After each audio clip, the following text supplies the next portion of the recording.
shop with your favorite cup of ice cream, a cone, and you're just scooping away with this type of spoon. How boring is this? But once you're done, where do you put it, you know? Well, no matter where you put it, it goes into the waste. It goes into our landfills, and in fact, over $205 billion are spent annually on global solid waste disposal. Now, this is about social responsibility, but it is also fun as well. So, again, this is the problem in terms of sustainability, but there's another problem for businesses. So what I mean by that is there are businesses, I like people who are event caterers or like event planners, as well as people who are small business owners. So for example, let's pretend Sathijan here is an ice cream shop owner in Markham, and you know he doesn't have this expensive budget that Baskin Robbins has, for example, and he wants to stand out, right? And he wants to keep his customers really happy. So here's our first line of products, and this is our solution. We create flavorful, functional, edible utensils, and this enhances the customer's experience. We have social responsibility, and it allows for a new revenue stream similar to cones. So these are our products currently offered, and the judges have the Tuffy Bears, which are just hard candy bears. And so what we do is we create edible utensils as such, like spoons, shot glasses, and then some other products. We're rolling out 3 right now for e-commerce, but we're planning to roll out 4 or 5 more by the end of the year. And so it comes in unique flavors. It has an ergonomic design that we're trying to get design patent pending for. It's eco-friendly, and it tailors to a lot of directions. So right now we are catering for certain events, such as recently we've done things with Fundica's Roadshow. So B2B is our model where we would like to, you know, have them be returning customers and sell to their customers at a premium, or you know, cater for a special event where they're allowed to allocate some more to their budget. This summer, and we hope that this will work out for us as well. So our market size, our beach market is in Toronto and Montreal. We're aiming for Toronto as a metropolitan city. 60 dessert shops in Toronto, and then looking at the Canadian market, there's 1,400, and then in the U.S. market, there's 80,000 plus. And so our market adoption strategy is to have events, partnerships, and have a really great social media presence, which creates a buzz in order to target these B2B customers. So with that being said, we go to events like Fundica, we go to events like Discovery, as we recently went with OCE. We're partnering up with a Kickstarter this summer where they sell ice cream makers, those ice cream makers, as well as we're partnering up with a lot of social media accounts such as Ben & Jerry's. This is to really create that premium association and allow us to differentiate ourselves as well as create that presence. And so our year 1, year 2, and year 3 projections are as follows. So it's $25,300 in revenue for this year, and then $1,800 in profit. But this will change a bit because we just secured a manufacturer, and this will help us with costs a bit. And then we're looking also at other customers, as mentioned. So there are over 6,900 major events and weddings a day globally, and there are over 2,000 catering companies in Canada. And so back to the financials, these are our projections for year 1, year 2, and year 3 in more detail, but I will feel free to ask me questions on this later on. So in terms of competition, obviously we've identified the poor plastic spoon on the ground. It's not eco-friendly. The user experience is pretty bad because it even breaks with just normal ice cream, and it's not something that's sustainable. But for candy cutlery, we are able to help these customers differentiate themselves, the B2B customers, as well as it comes in many different flavors and it's eco-friendly.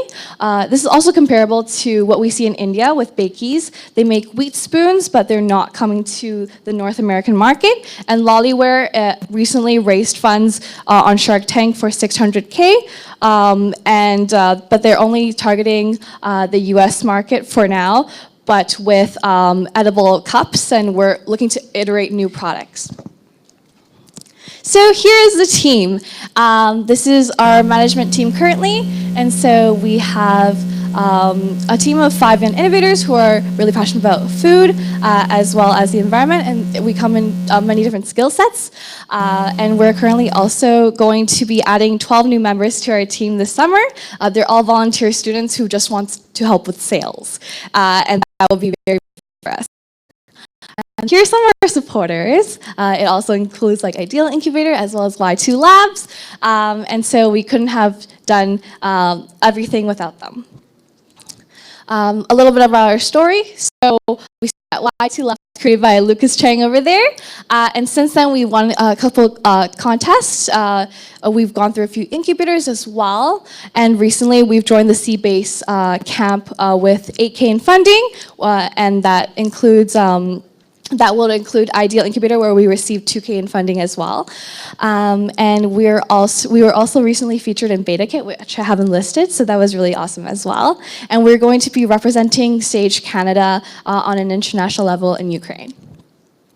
So my ask for today is not something that is that has to do with money, but it's more so for connections as well as mentorship. I love to get to the point where we are able to have space and be able to really, do well with our manufacturing. And because we're all students, we liked that extra experience from advisors to learn about what's the next steps for investments and how to get investment ready, as well as any connections to help us grow our client base.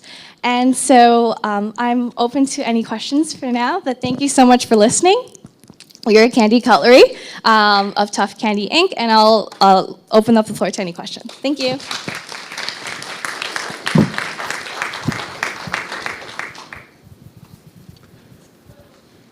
Okay, that was good. So, quick comment. When you're speaking, speak to the room, which I'm sure I've seen you pitch before, so, but the other thing would be for your B2B access to the market and getting into all of these individual restaurants, it's good that you're going to have 12 people come in. There obviously has to be some sort of social, but perhaps the people will help. So I'm kind of trying to understand is how you get that expansion, how you get the word out, how you actually really get into these businesses, because there's a lot of them. Is there someone that owns this space already from a big distribution standpoint, a reseller, something like that can help you guys move the product quicker versus individually one-on-one? What are the revenues that you currently have online versus your feet traffic that you're driving to store? And I do have someone that I can connect you to. She was Isabel. She owns one of the top 10 bakeries in Toronto. So she was just listed that the other day or something. So certainly introduce you guys. So. Well, thank you so much for your first suggestion. I am a little nervous today because Lynn. Oh, microphone. Yes, I am a little nervous today, but thank you for that comment, and I will definitely work on it. As for your second question on the expansion and how we're going to get to all these stores quickly, right now I'm in the process of compiling many lists for influencers as well as B2B, so like event planners, bigger venues, etc. So then really for each person on our team, they're going to be really specializing in a certain category, right, of customers. And of course, helping with partnerships, like we're recently just securing Ben & Jerry's. Like they do have a huge customer base already. So we would just be asking them for help to buddy up with their current systems. Yep. And as for current revenues, we only started selling 2 months ago, and we've been at 1.2K in so $1,200 in sales, and this is without much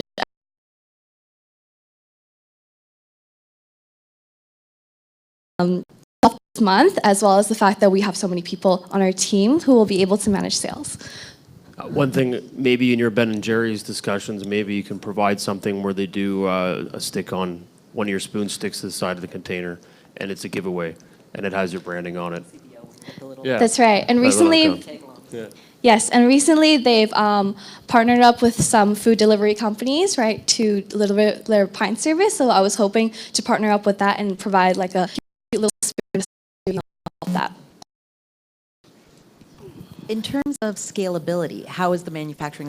I believe you said you have a new manufacturing facility that you're working with right now? That's right. So other than the fact that we do have a food scientist, I did not mention, but we do have a food scientist on board who is the face of Cha Time, and she's worked with McDonald's, and she currently works at Mondelez.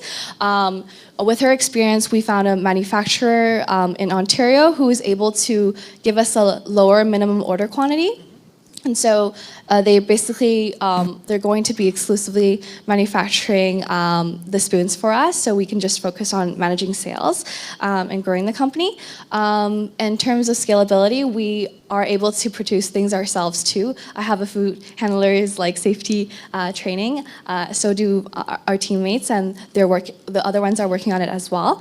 And so we'll be able to make that ourselves too, and that will help us grow our company just to start, but afterwards it will all be manufacturer.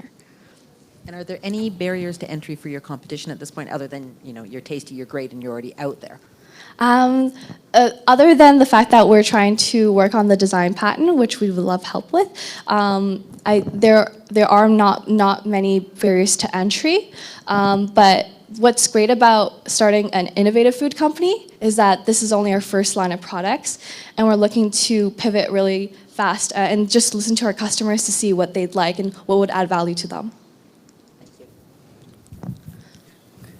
Lynn is nervous. That's the first for me, because out of the launchpad companies, out of the 20, you guys were one of the energetic and interesting, pitching companies. So Thank you. that's the first for me.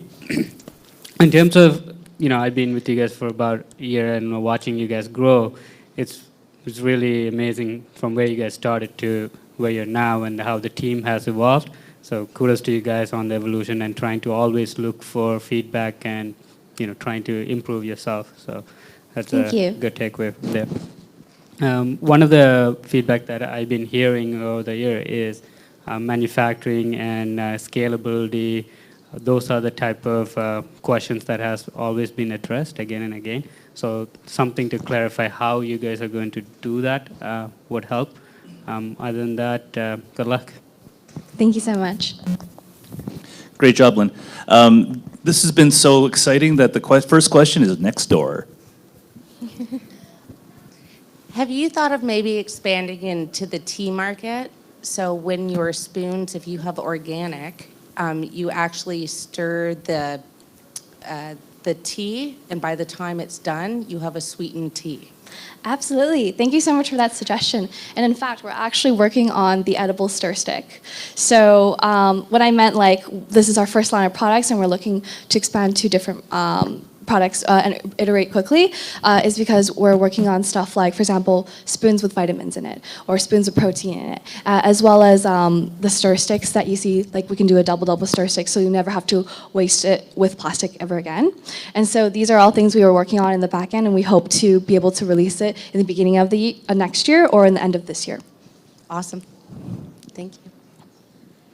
Yes, another question. Thank you. Great enthusiasm. Thank you. To sort of take that thought about barriers to entry a little further, and actually goes right into my question, what about your recipes? Are they proprietary? How do you plan to protect them? Have you thought about trade secrets? Definitely, we'll be keeping these recipes as trade secrets because we've been working with the University of Guelph's food science department, and they've been helping us strengthen the product. So a regular candy spoon, if you just use a recipe you find on Eatable or Tasty or something like that, it won't be as strong as ours. Ours is 3 times stronger, and we've tested it. And so we've added other ingredients to enhance it, but it will be kept as a trade secret. But if you have any suggestions on how we can further protect ourselves, I'd love to hear that. Hi. Hi. Hi. Great presentation. Thank I you. really like your energy. So one thing with innovative or quote-unquote innovative food companies is things like where you procure your materials. So where we saw, for example, a company like Chipotle, where we saw, and where food safety is a really big came up by surprise by them. So I was wondering, you guys have thought about food safety, or where you thought, or where exactly you procure your materials from, or have you thought about getting any certifications as a source of barriers to entry? That's a good segue. That's a really good suggestion. Thank you so much. We are implementing like food traceability programs.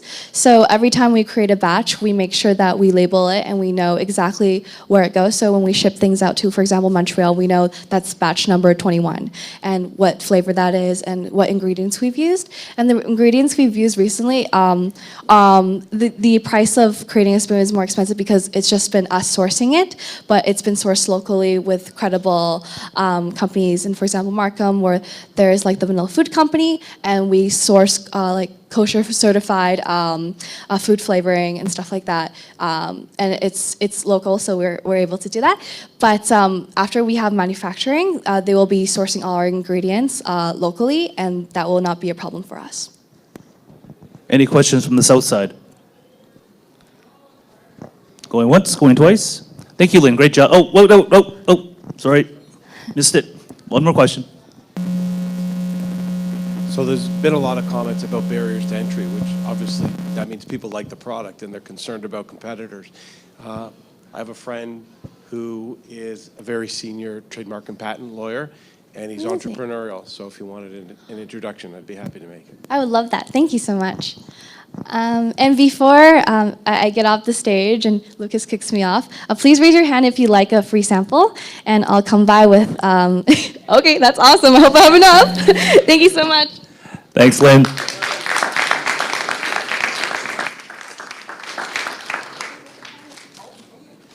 Who doesn't want one? So also it's coffee and there's maple syrup, and that's to honor Canada Day.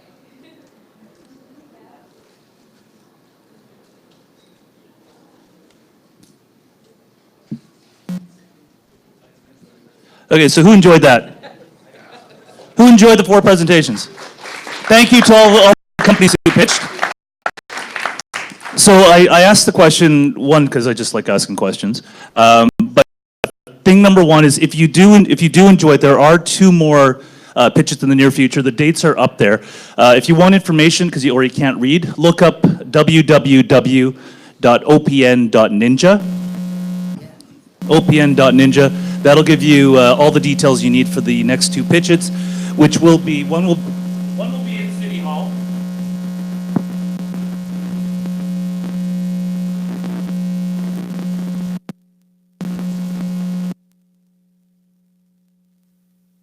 That's it. Okay, so June 23, we're going to have our biggest presentation ever, and this is going to be in City Hall. It means a lot to us because not every day you're able to get to City Hall, and it means.